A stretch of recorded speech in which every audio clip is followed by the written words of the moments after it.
नमस्कार, आपण पाहताय कोकणचं नंबर 1 महा चॅनल कोकण सार्लाइव बातमीपत्रात आपलं स्वागत। सुरुवात करूया हेडलाईन्सनं। मंडणगडमध्ये इंजेक्शन देऊन भटक्या गुरांची चोरी। रिफायनरीवरून प्रमोद जठारांचा आपल्याच सरकारला इशारा। आणि फसवणूक प्रकरणी महिला पोलिसाचं निलंबन। आता पाहूया सविस्तर बातम्या। माडखोल येथे विद्युत पोलवर चढून काम करणाऱ्या रुपेश अनंत डांगी या तरुणाचा मृत्यू झाला। अचानक वीज प्रवाह सुरू झाल्यानं त्याच्या जीवावर बेतलं। या मृत्यू प्रकरणी पोलिसांनी ठेकेदार गौरेश सावंत याच्यावरती सदोष मनुष्यवधाचा गुन्हा दाखल केला। मात्र अचानक सुरू झालेला वीज प्रवाह नेमका कोणी सुरू केला, वीज वितरण कंपनीचे कोण कर्मचारी यावेळी उपस्थित होते, जबाबदारांना सहआरोपी का केलं नाही अशी चर्चा सुरू आहे। चोर मोकाट असून संन्याशाला फाशीसारखा प्रकार असल्याचं बोललं जात आहे। या प्रकरणी सावंतवाडी पोलिसांकडून कसून तपास सुरू असून सखोल चौकशी सुरू आहे। हकनाक जीव गमावावा लागलेल्या रुपेश डांगीच्या कुटुंबाला शासनाकडून मदत मिळावी अशी मागणी होते। तर महावितरणच्या हलगर्जीपणामुळे आणखीन किती जणांचे बळी घेतले जाणार हा सवाल देखील उपस्थित होतोय। याआधी महावितरणच्या गलतान कारभारामुळे अनेकांनी जीव गमावले। शेतकऱ्यांचे पाळीव प्राणी यातून सुटले नाहीत। एवढंच नव्हे तर आता महावितरणचे कर्मचारी सुरक्षित नाहीत। एवढं असूनही परिस्थिती जैसे तेच आहे। कंत्राटीच्या नावाखाली महावितरण आणि शासन काढता पाय घेत आहे। घडणाऱ्या दुर्दैवी घटनांचं सोयरसूतक त्यांना पडलं नाही। असाच प्रकार माडखोल येथे घडला। विद्युत पोलवर चढून काम करणाऱ्या रुपेश अनंत डांगी या तरुणाचा मृत्यू झाला। अचानक वीज प्रवाह सुरू झाल्यानं त्याच्या जीवावर बेतलं। हॉस्पिटलमध्ये पोलिसांना जबाब देणारा रुपेश काही तासात जग सोडून जाईल असं कोणाच्या ध्यानीमनी नव्हतं। अचानक सुरू झालेला वीज प्रवाह नेमका कोणी सुरू केला, वीज वितरण कंपनीचे कोण कर्मचारी यावेळी उपस्थित होते याची चौकशी पोलिसांनी सुरू केली आहे। वीज वितरण कंपनीच्या कर्मचाऱ्यांनी हात झटकले तरी पोलिसांनी काम सुरू असताना वीज सुरू आणि बंद कोणी केली ते शोधण्याचा प्रयत्न सुरू केले आहेत। कंत्राटी कामगार रुपेश डांगी या युवकाच्या मृत्यूस वीज वितरण कंपनी तेवढीच जबाबदार असून त्यांना आतापर्यंत पोलिसांनी सहआरोपी का केलं नाही अशी चर्चा सुरू आहे। वीज प्रवाह बंद करून मगच तांत्रिक बिघाड दूर करण्यासाठी कामगाराला वर चढवलं होतं असा जबाब ठेकेदार गौरेश सावंत यांनी दिलाय। त्यामुळे हा प्रवाह कोणीतरी सुरू केला असल्याचं पोलिसांच्या तपासात निष्पन्न झालं असून यात वीज कंपनीकडूनही काही प्रमाणात हलगर्जीपणा झाल्याचं समोर येत आहे। त्यामुळे पोलिसांनी त्याची सखोल चौकशी केली आहे। माडखोल खळणेवाडी येथे वीज खांबावरती फुटलेला इन्सुलेटर बदलण्यासाठी ठेकेदार गौरेश सावंत याचा कामगार रुपेश डांगी हा खांबावर चढला होता। त्यानंतर तो काम करत असताना अचानक विजेचा जोराचा झटका लागला, त्यामुळे तो खाली पडून गंभीर जखमी झाला। त्यातच त्याचा उपचार सुरू असताना मृत्यू झाला। दरम्यान हकनाक बळी पडलेल्या रुपेश डांगी यांच्या कुटुंबियांना शासनाकडून आर्थिक मदत मिळावी अशी मागणी पुढे येत आहे। वारंवार महावितरणच्या हलगर्जीपणामुळे अनेकांना जीव गमावे लागत आहेत। आता त्यांचे कर्मचारीही सुरक्षित नसल्याचं समोर येत आहे। शासनाकडून ठोस उपाययोजना यावर करण्यात यावी, अन्यथा बळी मोजण्यापलीकडे दुसरं काही हाती शिल्लक राहणार नाही। घावनळे येथील ग्रामदैवत श्रीदेव रामेश्वर मंदिरातील हरिनाम सप्ताहाची मोठ्या उत्साहात सांगता झाली। दिंड्या आणि हरिनामाच्या गजरानं 7 दिवस पूर्ण गाव भक्तिमय झालं होतं। 7 दिवस चालणाऱ्या हरिनाम सप्ताहाच्या अखेरच्या दिवशी मोठ्या संख्येनं जनसमुदाय उसळला होता।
रिफायनरी प्रकल्प होऊ शकतो. सगळ्यांना या प्रकल्पाची गरज आहे. देशाला जीडीपी हवा आणि पोरांना रोजगार हवा.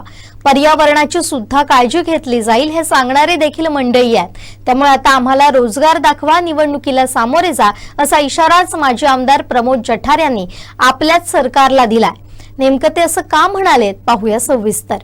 आज रत्नागिरीमध्ये होऊ घातलेल्या किंवा येणाऱ्या किंवा प्रायोजित असलेल्या रिफायनरी प्रकल्पाचं पुन्हा त्या ठिकाणी माननीय मुख्यमंत्री देवेंद्र फडणवीस साहेबांना भेटून येणाऱ्या अधिवेशनामध्ये हा मुद्दा मांडण्यासाठी आग्रह करणे आणि पुढील वर्षभरामध्ये हा प्रकल्प पुन्हा सुरू होईल यासाठी आमच्या सगळ्या रिफायनरी समर्थकांची बैठक होती. या बैठकीमध्ये ज्यांच्या जागा ज्यांना हवा आहे अशीच मंडळी आणि ज्यांच्या जागा आहेत अशा मंडळींचं आम्ही एक गट माननीय मुख्यमंत्र्यांना भेटणार आहोत. नारायण राणे साहेबांच्या मदतीने, माननीय रवींद्र चव्हाणांच्या मदतीने, माननीय उदय सामंतांच्या मदतीने, आमच्या सगळ्या आमदारांच्या मदतीने आपण जाणार आहोत.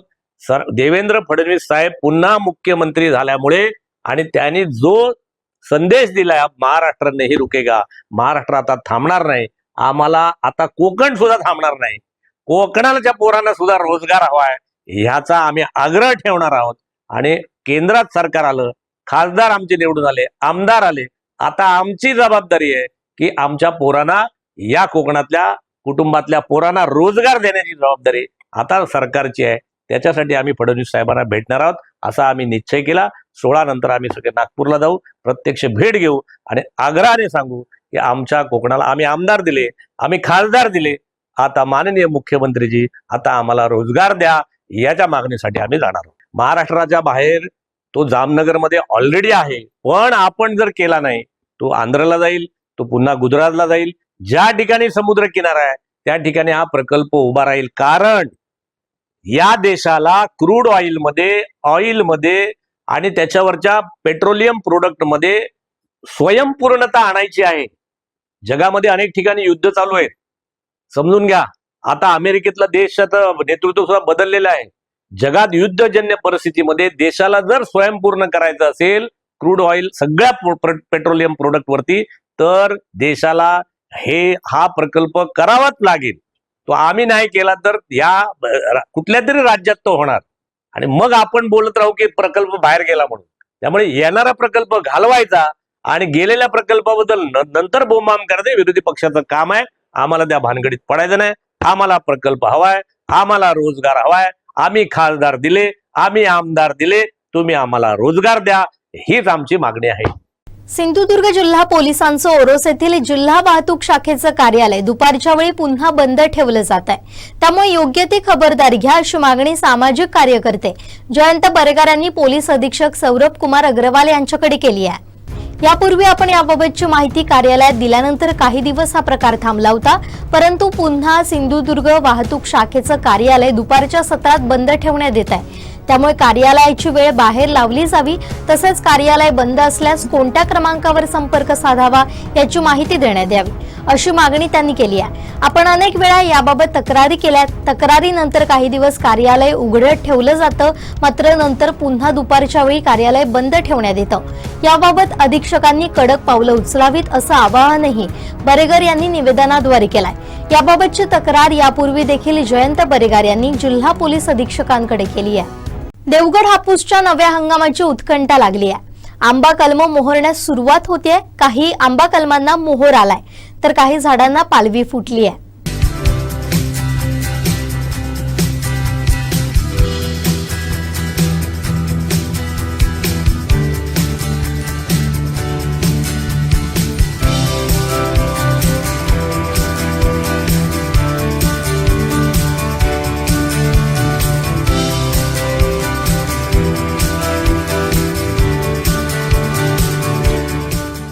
वातावरणातील बदल आणि देवगड तालुक्यातील आंबा हंगाम या वर्षीचा कसा होईल, आता आपल्यासोबत आहेत देवगड तालुक्यातील आंबा व्यावसायिक तसेच आंबा संशोधक, आंबा मार्गदर्शक महेश सावंत यांच्याकडून आपण जाणून घेऊया की यावर्षीचा हंगाम जो आहे तो कसा होईल. काय सांगाल? यावर्षी पर्जन्यमान बघितलं कोकणातलं जर पावसाचं तर ते प्रमाण ह्यावर्षी सरासरी 30 वर्षामधलं प्रमाण ह्यावर्षी होतं. त्यामुळे पाऊस खूप चांगला झालेला आहे.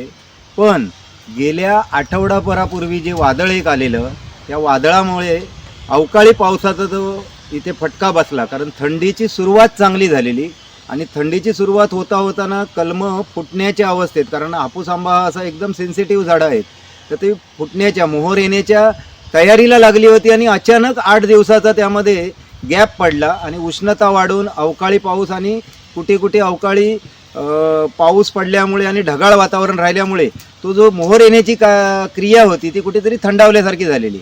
पण अजूनही वेळ गेलेला नाही आहे. हा डिसेंबर महिना आहे आणि आता परत थंडी हळूहळू सुरू होते आहे. ह्याच्या पुढे जर कुठेही निसर्गाने त्रास नाही दिला तर ह्यावर्षी माझं तर प्रिडक्शन असं आहे की यावर्षी मुबलक प्रमाणात आंबा मिळेल. फक्त आंबा बागायतदारांचा प्रॉब्लेम काय झाला आहे की ते फवारणीमध्ये अनावश्यक खर्च करतात आहेत आणि उठसूट नको ती प्रोडक्ट उधारीत मिळतात त्यामुळे घेतात. तर त्या संदर्भात त्यांनी जागरूक राहण्याची गरज आहे. आता यावर्षीच्या सीझनला मी जेव्हा बाहेर व्हिजिटसाठी जातो तेव्हा रत्नागिरी आणि सिंधुदुर्ग जिल्हा दोन्ही जिल्ह्यांमध्ये मी जो फिरलो आहे, तर यावर्षी आंब्याचं सगळं प्रमाण व्यवस्थित येण्याचं शक्यता दिसते. पण जो अवकाळी पाऊस मागच्या वेळी झाला त्याच्यामुळे वातावरणातील बदलामुळे फंगीसाईड म्हणजे बुरशीजन्य आजार जास्त प्रमाणात आता मला दिसतात आहेत. कारण मोहर काळा पडणं, त्यानंतर तुडतुडा जो आहे, थ्रिप्स जो आहे, त्यांचा पण आता जोर भरपूर वाढत चालला आहे. आणि शेतकऱ्यांना माझं जाहीर आवाहन आहे की त्यांनी जे औषधं फवारणी करतात तर रासायनिक फवारणीमध्ये कंटेंट जे आहे ते परत वापरायचे नाही आहेत. त्यामुळे ते जर त्यांनी सांभाळले, कारण त्याला सबस्टिट्यूट मार्केटमध्ये अवेलेबल आहेत, तर ते दुसरे प्रोडक्ट, कारण रासायनिक जेव्हा फवारणी करतो तेव्हा नियम असा आहे की त्या सीझनमध्ये एकदा वापरलेलं औषध परत वापरू नये. पण शेतकऱ्यांमध्ये अनभिज्ञता असल्यामुळे ब्रँडच्या नावावर जातात, पण औषधाचं नाव जे असते ते लहान अक्षरामध्ये लिहिलेलं असते. तर ते त्यांनी थोडंसं फवारणीमध्ये व्यवस्थित हे केलं तर यंदाचा हंगाम चांगला जाणार आहे असं माझा अंदाज आहे. यावर्षीच्या हंगामात सर्वप्रथम मालवण येथून होंडेकर यांनी प्रथम पेटी पाठवली. त्यानंतर धुरी बंधूंनी कुणकेश्वर येथून प्रथम पेटी पाठवली. त्यांना देखील आंब्याचा चांगला रेट मिळाला. याच्यानंतर जर आंब्याच्या जर पेट्या कोण पाठवल्या त्याबद्दल काय सांगाल? आता बघायला गेलं तर इथे विजयदुर्ग, गिरिये, राजापूर, आचरा, वेंगुर्ल्यापर्यंत आंब्यांची आताची साईज जी आहे तर बटाट्याच्या आकाराचे आंबे झालेले आहेत. त्यामुळे ह्या डिसेंबर अखेरीपासून बाजारात आंबा जो पहिल्या ह्याचा असतो फेरीचा, तो आंबा बाजारामध्ये उपलब्ध व्हायला सुरुवात होणार आहे. आणि माझ्या अंदाजाने त्याचा दर 5 ते 8 हजार रुपये पेटीला मिळणार आहे. फक्त त्या शेतकऱ्यांनी आत्तापर्यंत जशी मेहनत घेऊन त्या आंब्यांना जपलं आहे तसंच त्यांनी थोडंसं आणखी एक 15-20 दिवस 25 दिवस त्यांना जपलं तर त्यांना ह्या हंगामाची सुरुवात चांगली होणार आहे. त्याचबरोबर रामेश्वर येथील जी आंबा संशोधक जे आहेत त्या ठिकाणी आतापर्यंत 10 वर्षात कोणतेही संशोधन झालेलं नाही.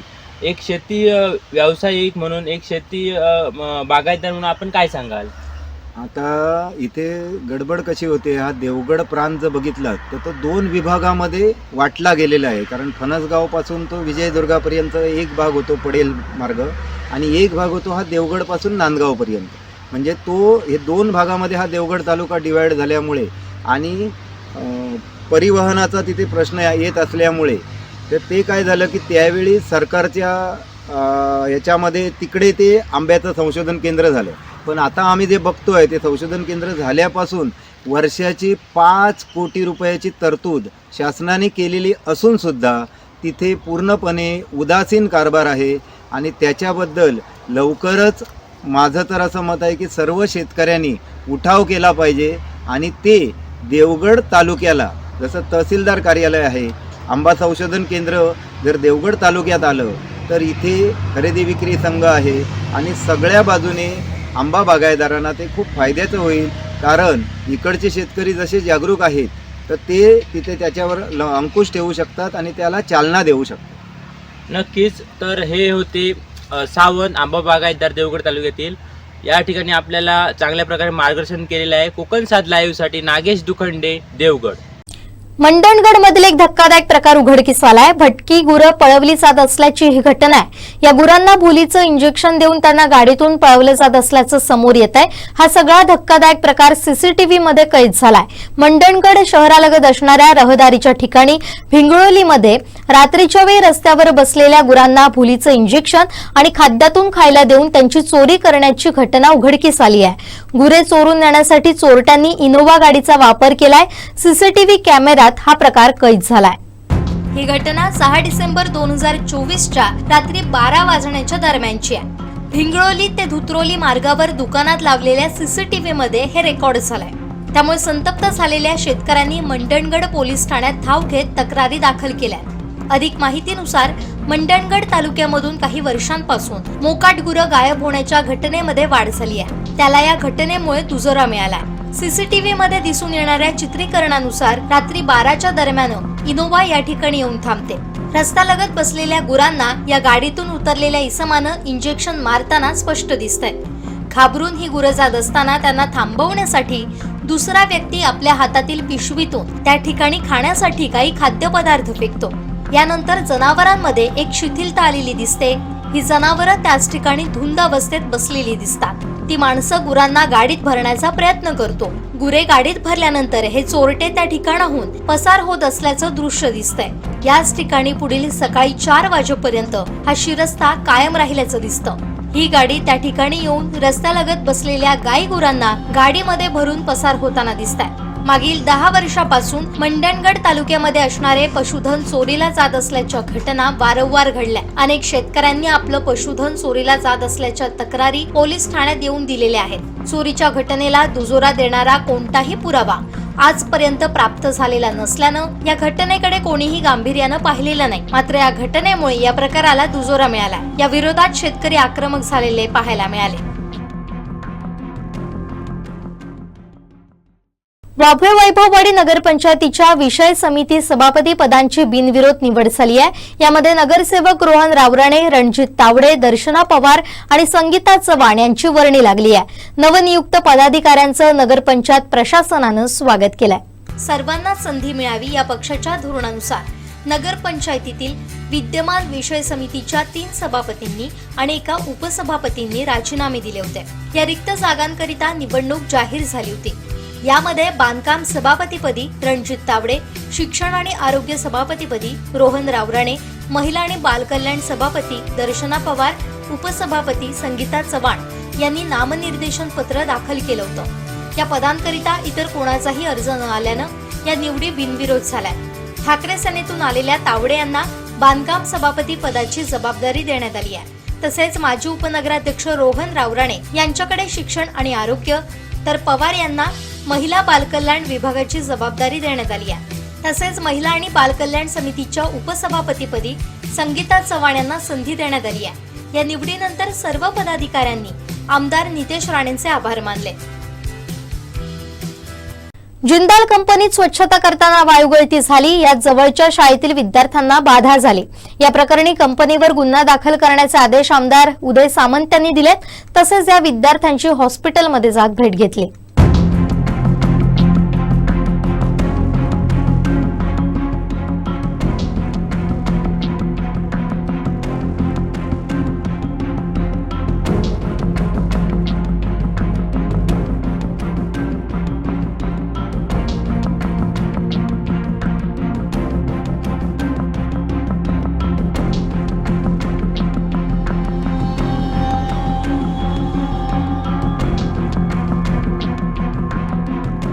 विभागामध्ये एक मुलगी ॲडमिट आहे आणि परकार हॉस्पिटलमध्ये 8 मुलं ॲडमिट आहेत. अशी एकूण 69 मुलं म्हणजे 68 मुलं आणि 1 महिला अशी ॲडमिट आहेत. त्या सगळ्यांची मी आज विचारपूस केली. कालच्यापेक्षा यांची प्रकृती चांगल्या पद्धतीनं सुधारलेली आहे. परंतु आढावा बैठका घेतल्यानंतर तिथल्या स्थानिकांची जी मागणी आहे की हा प्रकार कशामुळे झाला आणि कोणामुळे झाला त्याच्यावर पोलीस केस दाखल केली पाहिजे, त्या सूचना मी प्रशासनाला दिलेल्या आहेत. आजच तहसीलदारांमार्फत ही पोलीस केस दाखल केली जाईल, याची पूर्ण चौकशी केली जाईल. ॲडिशनल कलेक्टरच्या अध्यक्षतेखाली समितीचं गठन आज आपण केलं आहे. त्याच्यामध्ये पर्यावरण, त्याच्यानंतर पोलीस अधिकारी, त्याच्यानंतर तिथले स्थानिक लोक आणि याचे समन्वयक म्हणून सचिव म्हणून प्रांताधिकारी काम करतील. येत्या 8 दिवसामध्ये याची खरी वस्तुस्थिती काय आहे ती आपल्या सगळ्यांसमोर येईल आणि याच्यामध्ये जे दोषी असतील त्यांच्यावर कडक कारवाई करण्याच्या सूचना मी स्वतः केलेल्या आहेत. जो प्रकार घडला हा अतिशय दुर्दैवी आहे आणि निष्काळजीपणामुळे हा प्रकार घडलेला आहे. कंपनीनं याची दक्षता अगोदरच घेणं अपेक्षित होतं. इथल्या जनतेचं जे म्हणणं आहे ते मी तपासून बघितलं. त्याच्याशी मी देखील लोकप्रतिनिधी म्हणून सहमत आहे, प्रशासन देखील सहमत आहे. सगळ्यात महत्त्वाचा मुद्दा की जिंदाल कंपनीनं त्या ठिकाणी हॉस्पिटल उभं करतो म्हणून सांगितलं. आम्ही सगळ्यांनी त्याच्यावर विश्वास ठेवला आणि आज त्या हॉस्पिटलमध्ये गेल्यानंतर डॉक्टर नाही, ॲम्ब्युलन्स नाही आणि म्हणून सगळे पेशंट आम्हाला सिव्हिल हॉस्पिटलमध्ये आणावे लागले. त्या देखील गोष्टी प्रशासनानं तपासाव्यात, कारण 100 बेडेड सुसज्ज हॉस्पिटल तयार करतो अशी जिंदाल कंपनीची कमिटमेंट होती. ते पूर्ण करू शकलेले नाहीत. त्याच्यामुळं त्यांनी सुरुवातीपासून सांगितलेल्या कमिटमेंट, त्यांनी दिलेली आश्वासनं आणि त्याची परिपूर्तता याचा अहवाल देखील ॲडिशनल कलेक्टरने तयार करावा या सूचना मी आज दिल्यात. काही ठिकाणी एक्स्ट्रा एक्स्केवेशनच्या देखील केसेस दाखल होत्या, जादा उत्खनन केलेल्याच्या केसेस दाखल होत्या, त्या देखील पडताळून बघाव्या. ह्या देखील ग्रामस्थांची जी मागणी आहे त्या देखील आम्ही तपासून बघणार आहोत. त्या रोडवर जे काही अपघात झाले त्या अपघातामध्ये देखील जिंदाल कंपनीनं काही सहकार्य केलं नाही असं ग्रामस्थांचं जे म्हणणं होतं ते देखील तपासायला सांगितलेलं आहे आणि कमिटी 8 दिवसामध्ये त्यांच्या निर्णयाप्रत येईल. आज तर FIR दाखल करूच, परंतु या समितीच्या माध्यमातून ज्या ज्या काही गोष्टी पुढे येतील त्याच्यावर देखील कडक कारवाई केली जाईल. वन विभाग आणि रॅपिड रेस्क्यू टीम यांनी माडखोल इथं माकड पकड मोहीम राबवली. या मोहिमेत तब्बल 68 उपद्रवी माकडांना जेरबंद करण्यात आलाय. माकडांचे वाढते उपद्रव येथील शेतकऱ्यांची डोकेदुखी वाढवत होते. नारळ, केळी आदी पिकांचं नुकसान करत असल्यानं शेतकरी वर्ग पुरता हैराण झाला होता. माडखोल डुंगेवाडी परिसरात तर माकड घरात शिरून घरातील फळभाज्या फस्त करत होते. या पार्श्वभूमीवर तिथं माकड पकड मोहीम राबवण्यात आली. त्यामुळे या भागातील रहिवाशांना काहीसा दिलासा मिळालाय. वन विभाग, सावंतवाडी यांनी ही मोहीम राबवली. याचा मूळ उद्देश जंगली प्राण्यांपासून माणसांना त्रास होऊ नये आणि माणसांपासून प्राण्यांचं संरक्षण व्हावं आहे. या उद्देशानं ही टीम काम करत असून पकडलेले वन्यजीव प्राणी नैसर्गिक अधिवासात सोडले गेले. या मोहिमेबद्दल ग्रामस्थांकडून आभार मानण्यात आले. नमस्कार, मी सूर्यकांत यशवंतराव माडखोल, एक शेतकरी आहे. माडखोलमध्ये वन्य प्राण्यांचं बरंच शेतकऱ्यांना खूपच त्रास होत असतो. त्यापैकी माकड जे छोटे आहेत यांचासुद्धा फळबागा आणि इतर गोष्टी म्हणजे केळी म्हणा, नारळ, सुपारी अशा कित्येक फळबागांचं खूप नुकसान करत असतात. त्यासाठी मी माडखोलचे माजी सरपंच संजय मुकुंद राऊळ यांच्याबद्दल मी यांच्याशी चर्चा केली. ते एक सामाजिक कार्यकर्ते आहेत, एक विकास सोसायटीचे एक संचालक आहेत, तसंच एक शेतकरी संघटनेवर सुद्धा ते काम करत असतात. तर त्यांनी मला एक सुचवलेलं होतं की आपल्यामध्ये जे फॉरेस्ट खात्यापैकी जे जलद कृती दल आहे तर ते आपल्याला ह्या गोष्टीसाठी मदत करू शकतात. त्यासाठी त्यांची मदत आम्हाला ह्या ठिकाणी झालेली आहे. त्यांनी आमची ह्या सगळ्या शेतकऱ्यांची तक्रार त्यांनी जलद कृती दल डिव्हिजन ऑफिस सावंतवाडी यांच्याकडे मांडलेली होती.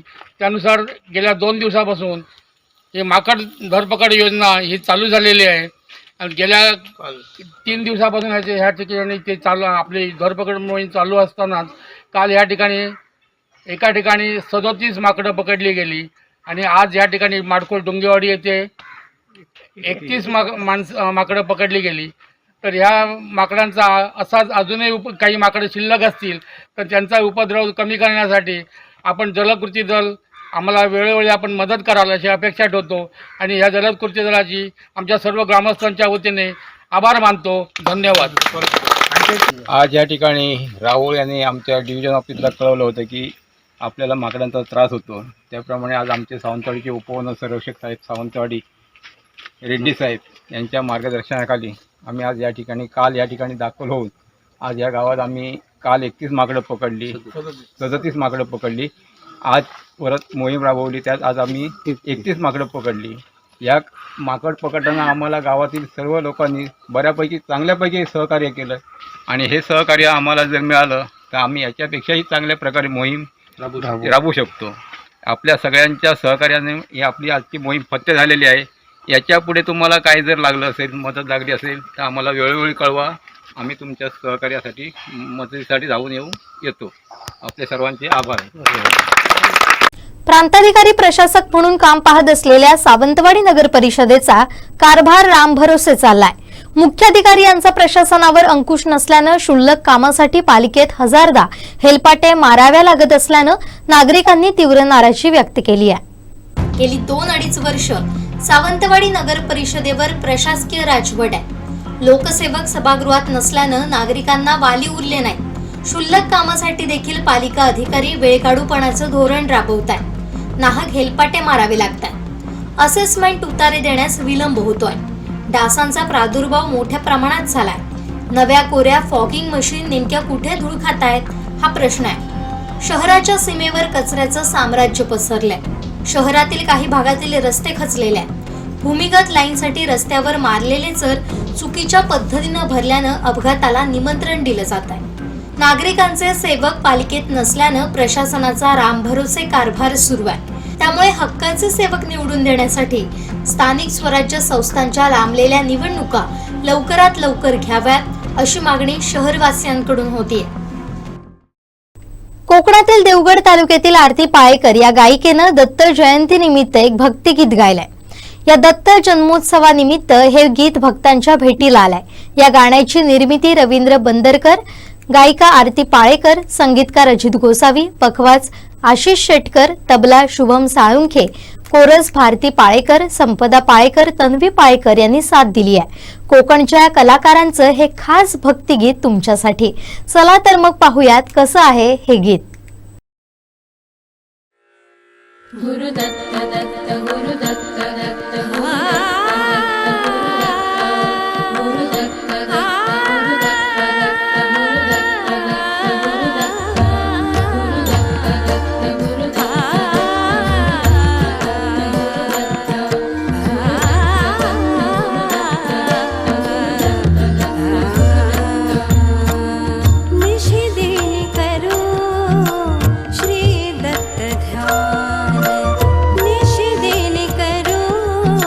श्री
आणि एक कर्म अजिताचा धर्म आणि एक कर्म मुखी गोड नाम दत्ता गुरु मुखी गोड नाम दत्ता गुरु निशिदिन करू श्री दत्त ध्यान निशिदिन करू श्री दत्त ध्यान ऐका हो कान दत्त गुरु ऐका हो कान दत्त गुरु निशिदिन करू श्री दत्त ध्यान निशिदिन करू श्री दत्त ध्यान निशिदिन करू श्री दत्त ध्यान दिगंबरा श्रीपाद वल्लभ दिगंबरा दिगंबरा दिगंबरा श्रीपाद वल्लभ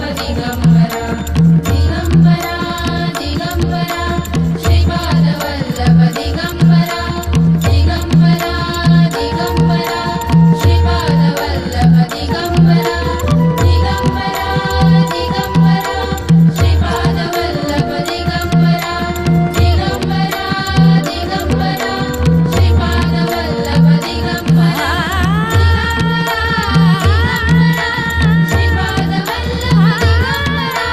श्रीपाद करणी काढण्यासाठी काळी जादू करण्याचं आमिष दाखवलं. एकाकडून यासाठी 84,70,000 उकळले आणि याच प्रकरणी महिला पोलिसास अटक झाली. जिनं कधी उपमुख्यमंत्री अजित पवार यांच्या गाडीचं सारथ्य केलं होतं त्यावेळी तिची सिंधुदुर्गसह राज्यभर चर्चा झालेली. पण काळी जादू आणि या महिला पोलिसाचा काय संबंध? या घटनेत तिला अटक का झाली? नेमकं हे प्रकरण काय आहे समजून घेऊया. करणी केल्याची भीती घालून नागरिकांना लुबाडणाऱ्या भोंदू महाराजाच्या टोळीतील सदस्य पोलीस कर्मचारी तृप्ती संजय मुळीक हिला अटक करण्यात आली आहे. जुना राजवाडा पोलिसांच्या पथकानं बुधवारी 11 डिसेंबरला ओरोस इथून तिला अटक केली. गंगा वेशीतील सुभाष हरी कुलकर्णी यांना करणी काढण्याचं आमिष दाखवून 84,70,000 लूट करणाऱ्या टोळीत तिचा सहभाग होता. आता हे प्रकरण काय आहे ते देखील समजून घेऊया. कोकणातील दादा महाराज पाटणकर यानं फिर्यादी कुलकर्णी यांना त्यांच्या कुटुंबावर जवळच्याच एका व्यक्तीनं करणी केल्याची भीती घातली. करणी काढण्यासाठी काळी जादू करण्याचं आमिष दाखवून त्यांना लाखो रुपयांचा गंडा घातला. या प्रकरणी 3 ऑक्टोबरला गुन्हा दाखल होताच जुना राजवाडा पोलिसांनी टोळीतील सदस्य बारामती येथील शशिकांत निळकंठ गोळे आणि जेजुरीचा कुंडलिक शंकर झगडे या दोघांना अटक केली होती. या गुन्ह्यात एका महिला पोलीस कर्मचाऱ्याचा सहभाग असल्याची माहिती पोलिसांना मिळाली होती. त्यानुसार तपास करून संशयित पोलीस कर्मचारी तृप्ती मुळीक हिचा पोलिसांनी शोध घेतला. गुन्हे शोध पथकाचे प्रमुख पोलीस उपनिरीक्षक संतोष गळवे यांच्या पथकानं बुधवारी ओरोसला जाऊन तिला ताब्यात घेतलं. ती मूळची दरवेश पाडळी येथील आहे.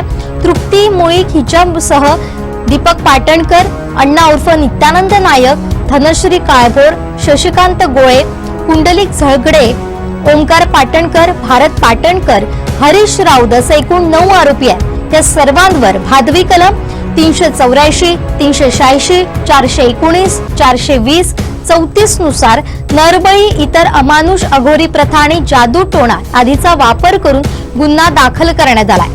अटक केलेल्या महिला पोलिसाचं जिल्हा पोलीस अधीक्षकांनी शुक्रवारी तिचं निलंबन केलंय. तिला कोल्हापूर येथील न्यायालयानं 3 दिवसांची म्हणजे 14 डिसेंबर पर्यंत पोलीस कस्टडी दिली आहे. त्यानंतर सिंधुदुर्ग पोलिसांनी तिच्या निलंबनाची कारवाई केली आहे. तृप्ती मुळीक हिची 2011 मध्ये सिंधुदुर्ग पोलीस दलात चालक पदावर भरती झाली होती. तिनं डिसेंबर 2021 मध्ये सिंधुदुर्गमध्ये तत्कालीन उपमुख्यमंत्री अजित पवार आणि उच्च आणि तंत्र शिक्षण मंत्री उदय सामंत यांच्या कारचं सारथ्य केलं होतं. या घटनेनंतर ती चर्चेत आली होती.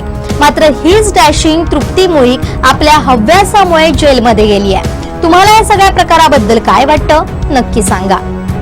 शेवटी ठळक घडामोडी पुन्हा एकदा. मंडणगडमध्ये इंजेक्शन देऊन भटक्या गुरांची चोरी. रिफायनरीवरून प्रमोद जठारांचा आपल्याच सरकारला इशारा. आणि फसवणूक प्रकरणी महिला पोलिसाचं निलंबन. बातमीपत्रात वेळ झाली इथेच थांबण्याची. पाहत रहा कोकणचं नंबर 1 महा चॅनल कोकण 7 लाईव्ह. धन्यवाद.